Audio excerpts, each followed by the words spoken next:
Well, good morning. I think it's Thursday, about the 29th of June. Corey's been making pretty good headway here. So there was like four or five piles here, I think. Lots of it's got a bunch of trees and roots and stuff in it from when they dug the basement. They just had piled it all over there. So she's been working away at that, trying to get a little bit of landscaping done so we don't have to walk through mud whenever it rains. Yesterday we actually did get a couple tents, I think. It wasn't very long, but it sort of freshened up the grass a little bit. As you can see, the dirt dried out right away again, but that's okay. We're also getting into some better dirt now.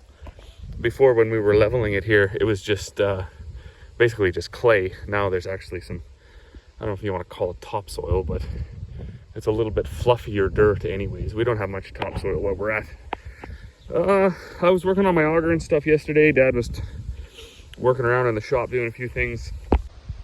But right now we're gonna head out and check some crops. We're gonna go look for, and hopefully we don't have grasshoppers. I know some guys started cutting hay the last few days here, and the grasshoppers are kind of a nightmare in the hay crops right now. Of course, once they cut their hay, then the grasshoppers are gonna move over into the cereals if your cereal crop is around a hayfield. So we're gonna go now check it out. We haven't checked crops here in a few days, so we'll see where we're at. Okay, well, the first field we're at, this is basically the furthest field away, and this is kind of a tough it's about 110 acres, kind of tough ground to grow a crop on. Last year we had canola, and if you watch those videos from last year, the canola didn't even come up until like about this time. So we had seeded it second week of May, and it pretty much took like all of May and most of June before it really even come up. It was very, very uneven, and the barley is kind of uneven as well. So this barley is just starting to head out, and crazy enough, I brought a tape measure because I want to know how tall it is, because I know there's going to be a lot of people looking for straw this year, and I just don't think there's going to be very much. So this stuff is about 22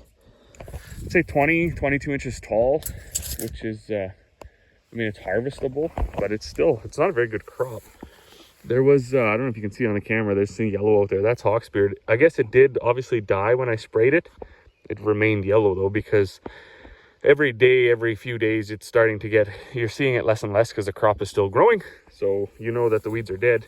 If the weeds stop growing and the crop keeps growing, you obviously know that the weeds are dead. So there's obviously the areas right where you come into your field, that's where you get the most compaction. You drive in and you turn the grain trucks around in the fall. You're in and out of here all the time. You load the drill here, stuff like that. So it's always a good idea when we're checking our crops to walk out into the field. There's also, I don't know what this pineapple weed is here. I guess we didn't kill it, so I don't know what that turns into or how high it grows, but all in all, for kind of the crappiest field of barley that we got, this looks okay.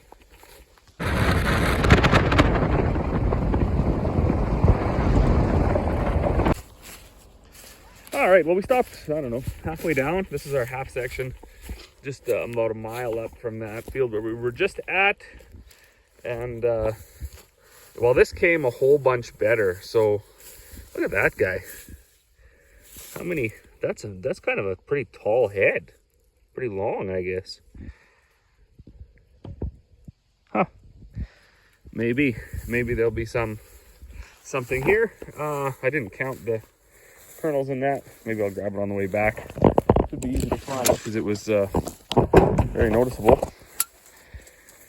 Again, a little bit curious about height. And this is all going to be, that's about 24 inches. So it gets a little bit taller as the head comes out and shoots up. But this is definitely our best barley crop, which confuses me as far as, like what happened to the rest, because I didn't adjust my seeding depth from the wheat to the barley, and we didn't work the land, so it should all be pretty much the same, right? But it's just not.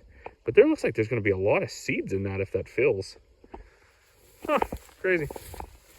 So that's, we only got one more field of barley to check, and then we'll be Well, we're gonna stop and do the sunflowers and the wheat first.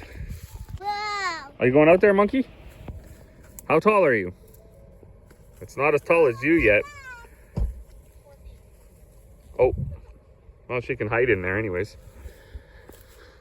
So, historically, the wheat is taller since we've started growing it, but I can, my test is always with my hand down by my side. If I can touch it while I'm walking through, that's enough for me. But I did bring the tape measure along as well, so let's bust that out and see how tall it is. And as far as height, what do we got here? We got about 30 inches tall, so it grows another couple inches. Definitely gonna be easy to harvest. I was quite worried because back in the 90s, I remember my parents combining barley that was so short, they would actually cut the heads off with the straight cut header as they went through. You know, it was this tall. It was just brutal. Should I pick one? You pick one. Pick a good one, and then count the heads in it. The heads are very small in this wheat. I believe this was where the canola swath laid last year. That's why it's slightly different. And yeah, when you get out here, what do you got? We got maybe 2, 4, 6, 8, 10 seeds per head. There's lots that are like this as well. And this. That are way, what'd you get there? Yeah, sound like monkey. They're not, those aren't going to be bin busting yields for sure. As you go through, there are some though that are a little bit bigger. I suppose this guy's probably a bit bigger. 2, 4, 6, 8, 10, 11. So not much bigger. You want my coffee, Daddy? You're crazy. All in all though, it looks tall enough and it looks okay. I don't see any grasshoppers and I don't see any leaf disease either. Popped into our oats. This hawksbeard has been a nightmare, like an absolute nightmare, but it is dead, and that's what I was worried about. It was yellow when I sprayed it, so probably let it go too long, but I mean, we had other things to do too, right? So the plant is dead. The oats are coming up through it. This was the last cereal that we seeded. I have a feeling the oats are going to be the best cereal crop we get this year. They're about 19 inches tall already. Haven't started to head out yet, so look fairly lush as oats do. Oats always look lusher than... Look at mine. You got a pretty flower. Oats always look lusher than any other cereal crop. And I'm kind of excited about this one. This has been oats now like 3 years in a row because it's an awkward chunk of land and it had a fence there. Dad took that fence down last summer and worked through it. So next year this will be incorporated into that 400 acres. So this whole entire piece will be probably 450 acres of canola next year. Kind of excited about that because if we are fortunate enough to put anhydrous down this fall, then man, I'll be able to like seed this in one day, one shot, and won't even have to wing the drill up. Okay, well, we've quickly shifted gears from the cereal crops. We're out here now in our pea canola mix, also referred to as piola. Not exactly 100% sure. The yellow you see out there is that hawksbeard. Unfortunately, there are the odd canola plant that are turning yellow like this guy. But this canola was seeded at under a pound, like 0.6 or something, I think it went on at. And there is enough canola there for sure. I mean, there's one and there's one and there's one. So it's just a little bit behind, but that's okay. The peas are pretty nice. We've struck out on peas the last couple of years when it was too dry and then it was too wet. Even last year, the peas who grew by themselves weren't very good. They yielded about 25 bushels to the acre. These peas, however, are already 18 inches tall, which is nice. And these ones won't fall over because of the canola with them. That's why we put the canola with them, so we don't worry about harvestability issues with these. We will swath them because the canola and the peas will not be ready at the same time. But this is, at this point, one of the better catches, I guess, crops of peas we've had probably over the last 5 years. Hasn't flowered yet, so there are no pods. And that'll be a thing to watch for too, because last year when it flowered for one day, about I don't think it was much more than about 30 hours. And then all the, like, actually quite a few people that don't even farm were like, wow, that didn't turn white. And yeah, we got almost no yield off of it. So hopefully this year it flowers for a lot longer than that. We are expecting some rains here in the next week. Saturday is supposed to be a lot of rain, and that's what it will need now. All right, well, this is our last crop of barley, and I'm quite shocked about how big the heads are. I mean, maybe that's normal. I just don't remember seeing it like that. So this is gonna be what? This is barley, sweetheart. And it's like 2 feet tall. Yeah, you could. Sure, you can eat anything green. Unbelievable though. Like everywhere. Like I don't know what. Like well, oh, this was probably sprayer tracks. That's another thing that got me this year was that wasn't sprayer tracks. I don't know what this is either. Pineapple weed or something. You can see right where the crop doesn't grow. That's one of the biggest things about not having plugged runs and having good, quick, even emergence. Where the crop doesn't grow, the weeds take right over. And then you get out into where it's growing and it's, you know, it's not so bad, right? There's at least some crop competition. It does get a little bit shorter out here. That's a moth, thankfully. Like I said, we're mostly checking for grasshoppers at this point. This is kind of a sad part of the field because you can see just how white the dirt is, eh? Like we don't have a lot of topsoil, and this field looks like it missed most of the rain, so there's a bit of moisture there, but she's light land. Does get a little bit better as you go to the north. It's a slough because the river runs over there. That adds a bit of moisture and a little bit better ground. The other thing you can see, it's not headed out here. Like this was the last barley that we seeded, or it's not as advanced for sure. And the heads you can see are going to be noticeably shorter when they come out. So obviously once they're out, that's it. That's the yield has now been established, and you're going to get what you get. You just hope that the seeds fill. But and down here, like it's not even, hello monkey, not even up to monkey's knees there. So most likely this field will not be not be on the list to get baled. It just won't. There just won't be enough material there. But I think there'll be a crop anyways. I don't think we'll have to buy bins, unfortunately, this year. And probably won't have to put any on the ground. All right, well now we're in this was the first field of just peas that we seeded. You can see there's some thistle there. I was really hoping the Viper was gonna get it this year. It doesn't look like it did. When we were driving up here, I thought I saw some white flowers, but now that I'm walking out, I don't. Of course, the leaves are so shiny that sometimes when they ruffle in the wind, they do look white. We seeded this at 3 bushels. So about 180, between 180 and 200 pounds, I believe, of peas.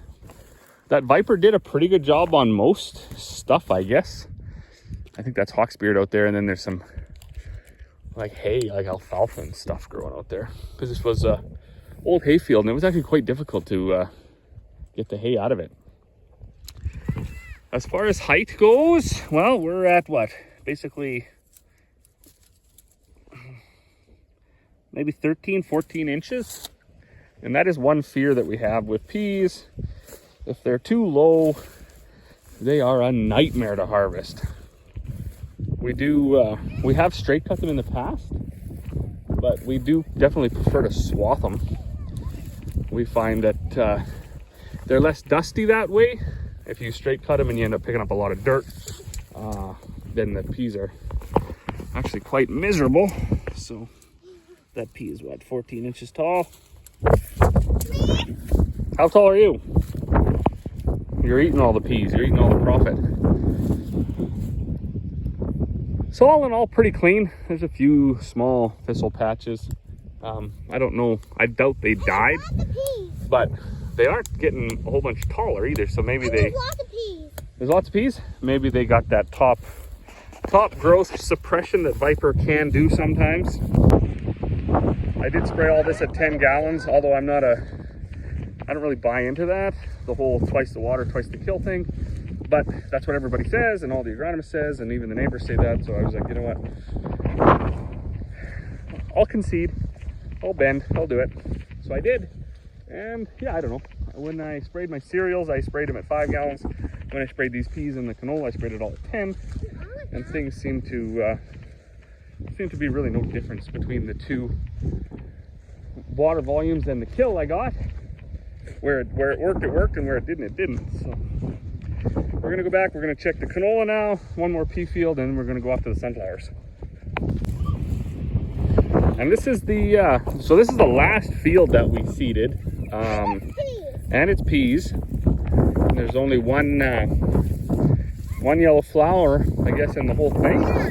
So that's kind of a win. The other thing we're kind of interested to learn is, so the peas kitty corner right there, that's where we just were. That was direct seeded into wheat stubble.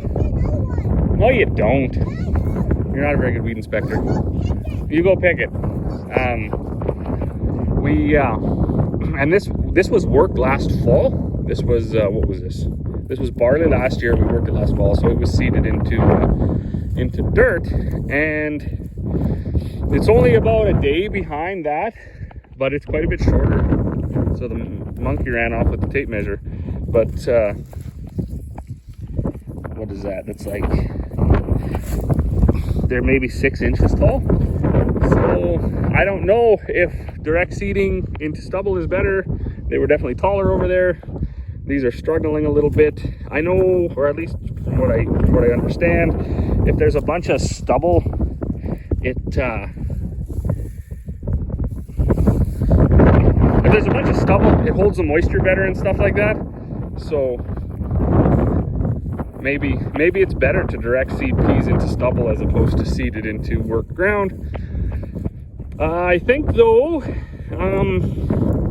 this is going to be all right anyways, because it doesn't actually look too rough. We do worry with that 12-inch spacing and the big seed trenches that it makes, that harvesting is going to be tricky. But as long as these grow a little bit more, and they're not even close to flowering yet, they're only what, 1 2 3 4 5 6 7 8 nodes, so they got some growing to do yet. And we did get that rain, and we are getting more rain, so water shouldn't be an issue. Then there's still moisture there, not much, but there is some. The peas are deep, they're like 1.5 inches or better, so they should keep growing before they flower. We always go backwards from like our area standard. Everybody else seeds their peas first, so everybody else's peas are like knee-high and flowering, and ours are still growing. You can really tell though where the land isn't so good. If it's the crop just struggles, and then as you move out to other parts of the field that are a bit better, things look a lot better. So crazy. Anyways, going to jump across the road, check this one canola field, then we'll go check the sunflowers. I'm here too. Emmy's here too. So I got the tape measure back from the little monkey there, and these are actually about 11 inches tall, so not too bad. Hold on, monkey, let me get this rock. Oh, don't want to hit that with the swather. I think we're going to be cutting fairly low. It's a ditch rock now. No, you don't. So now, right across the road from the peas, right beside those peas, is our canola. What's that? You are in the video. Yeah, you are. Look at these canola plants. So this was one of the frustrating things to watch grow this year, kind of along with everything else that I planted. I said like several times, I thought everything was going so well. Seed rate was right, fertilizer was going on right, everything looked good when I got out, depth was right and everything. And then it just didn't come up. So I don't know if it's a variety thing or a seed depth thing. I pretty much conceded to believe that it was a seed depth issue, because it all did come eventually. guess that could have also been like a vigor issue, or maybe we got a frost that got the first ones that popped up. I don't know. But they are, it is coming. This 160 acres, along with the 160 acres right on the other side of the trees, and the 160 acres way north of town over there, they all look about the same, and they look okay. So we're not 70 bushel an acre canola growers, never have been, never will be. Don't believe we even have the land for it, no matter what we do. So, you found a stick, good job. This is also wheat stubble, and for some reason, this field, or this type of soil, differs greatly from even right across the road. So there's still lots of moisture here. It's not as white. I mean, you kick away and you can kick right into it, whereas the other stuff got pretty hard. This is quite loose, and there's quite a bit of moisture in it yet. So the canola is doing pretty well. It is far behind the community, far behind the county. But that being said too, there's a lot of crappy fields in patches around the county as well. The one over there, kitty corner, I'm not even going to stop at. That's a total nightmare, like an absolute nightmare. And it doesn't make sense either, because it's just kitty corner here, and I seeded it first, then I seeded this one, then I seeded the one on the other side of the trees, and then I seeded the one north of town, and that was all in the matter of about 4 days. So they should all be similar stage. Part of this field was seeded into wheat stubble, and part of it was worked, and we really don't see much difference. See, stuff like this is always frustrating, because why would that guy just come now when there's some that's actually starting to bolt and flower already? There's not many of those guys, and it looks like the bugs have eaten them off anyways. But yeah. Anyways, frustrating nonetheless. Okay, monkey, go out there. How tall are they? Are they tall as you yet? So these are our sunflowers, and I don't know anything about sunflowers. That's a thistle. Don't touch that, monkey. That'll burn you. Don't know anything about sunflowers. Don't know how to grow them. Don't know what you're supposed to do for depth or seed spacing or anything like that. Not that we can control seed spacing because we seed with air drills. But pretty impressed, really, the way it came up. There are, I believe this was most likely the tractor tracks. So that sort of impacts the way things go. This seed is on top for some odd reason. You do have to keep in mind, when I seeded these sunflowers, I had that drill issue with the dead battery, so it wasn't seeding right. So a lot of this I went over like 3 or 4 times. This whole row right here, I don't know why that didn't go. Obviously it's a sprayer. No, it's not a sprayer track. It's some sort of a track. That is a thistle, yep. Obviously what we sprayed on our sunflowers does not get thistles. There's also some volunteer canola in here, so it'll look pretty. It'll look pretty when it all starts to flower. I think there was a few peas in here as well.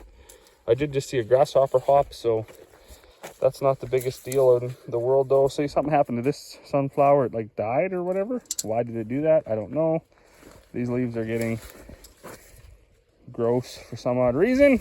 As far as height goes though, they're like 25 inches tall. Andy. So. And how big am I? You're how big are you? Is that on top of your head? Just stand up straight. You're like 44 inches tall. 43 probably. I'm 43. You're 43 inches tall for sure. All right, monkey. Run away. Run, run, run.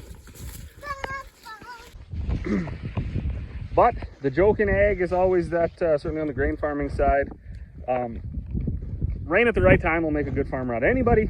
And in this this year, I'm very thankful that we got the rains when we did, because that really turned things around. It brought that crop along, the wheat, even these sunflowers benefited from it.